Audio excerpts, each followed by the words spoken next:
that you take in the presence of witnesses with each other and with God. It has in it principles that each of you should follow. And the fact that you have to obtain a marriage license or enter into a contract agreement means that it is a legally binding partnership agreement. This agreement has in it guidelines that each of you must agree to follow.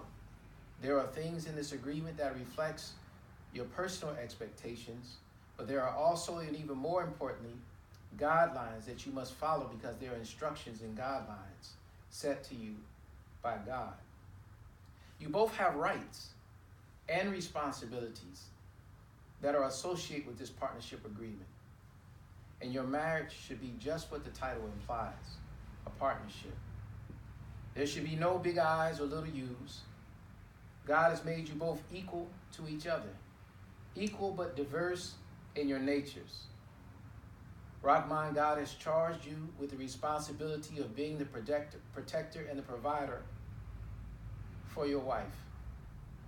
According to and by your means, you are expected to provide a safe, comfortable dwelling place and provide for her needs.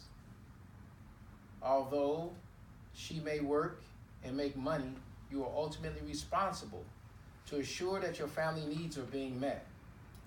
God willing, you will find that she's the type of wife that will want to assist you. If you fall into difficulty, she'll be there for you. But as I was told a long time ago, Rock, and I've been married 28 years, I was told that your money is the family's money, and her money is hers. If she should be gracious, like I mentioned, and want to help you and assist you, you should thank God for blessing you with a wonderful wife. Our dear beloved Prophet Muhammad is noted as saying that the best of you is the man that treats his wife the best. Now, on the other hand, Teresa, God has charged you with making the home a peaceful dwelling place for you and your husband. You should be the sweet, gentle, but powerful force behind him at all times, gently nudging or pushing him to reach his full potential so that he can be the man that God intended for him to be, and to assure a great reward for himself and for his family in this life, and a great reward for himself in the next. Now, I know that in this age of, equality and women's lib, that sisters don't really like to hear this comment that the woman is behind the man. You should be constantly behind your man. You would probably prefer to hear that you should be beside your man. But if you understood the logic, that most men really are motivated by their woman and their love for their woman. Women can usually get men to do things that nobody else can when he loves you. So this idea of you being behind your man is not to put you back in any way, but it's a saying that we recognize, as another saying goes, behind every great man, there was a great woman. And God says these things to you as you enter your marriage for you to ponder and to consider. He says, "O you who believe in God and have grown to have faith, have the proper reverence for and keep your duties to your guardian Lord. And don't let death come upon you unless you are in a state of submission to his will. That is, always stay conscious of God and remember to always put him first and at the center of all of your affairs. Have the type of reverence that will cause you to always remember him in all of your actions, your thoughts, and your deeds. And be fearful of displeasing God and losing his love.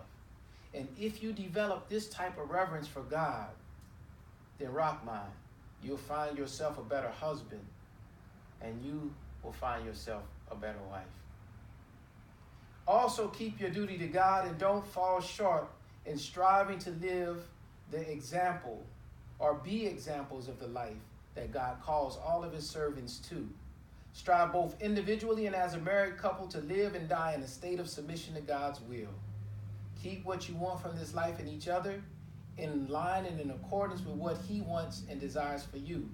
And again, I'm sure if you do this, you'll find yourselves dutiful to each other and find your life as husband and wife fulfilling, rewarding, and peaceful. And God says, O mankind, reverence your guardian Lord who created you from a single soul, created of like nature her mate, and from them came scattered like seeds, countless men and women. Fear God, through whom you demand your mutual rights, and reverence the womb that bore you, for God ever watches over you. The only thing I really want to accentuate in this statement is this idea of reverencing the womb that bore you. When people get married, generally, they leave their families to formulate a new family unit. And sometimes in that exchange, we tend to leave our family members behind. We break off ties with our family members and make our reality just about us. But as I said at the beginning of this wedding, you are actually bringing two families together. And you should never break off the ties of family, the bond of family. The womb that bore you, that's your mother, and she's precious to you. But your family represents that womb. So never break your family ties. This marriage should only strengthen them and expand them beyond your own borders. Lastly, God says, "O you who believe and have grown to have faith, keep your duty to God and speak straight words, or words direct or to what is right.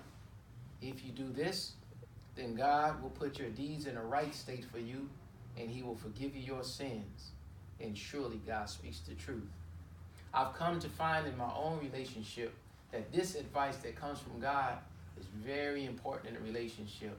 Always speak straight words, and always words directly to what the thing is. You know how it is when sometimes things go wrong and you're irritated and you're bothered by it, and you say, well, I'm just not going to say nothing about it. But while you're not saying anything about it, it's festering and it's growing in the back of your mind, and it's creating more problems, and then your friends come in and say, girl, what's wrong?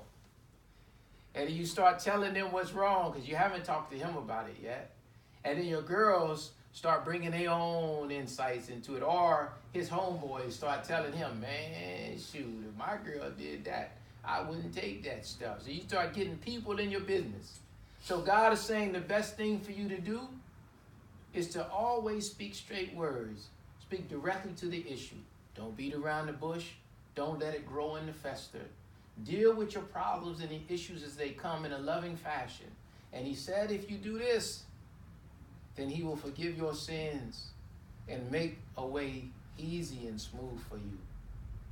My own personal advice, along with what I just gave you, is this. After 28 years of marriage, it really goes back to what I just said. Keep your friends out your business. Keep your friends out your business. In fact, be very careful about all those people that want to give you advice about your relationship.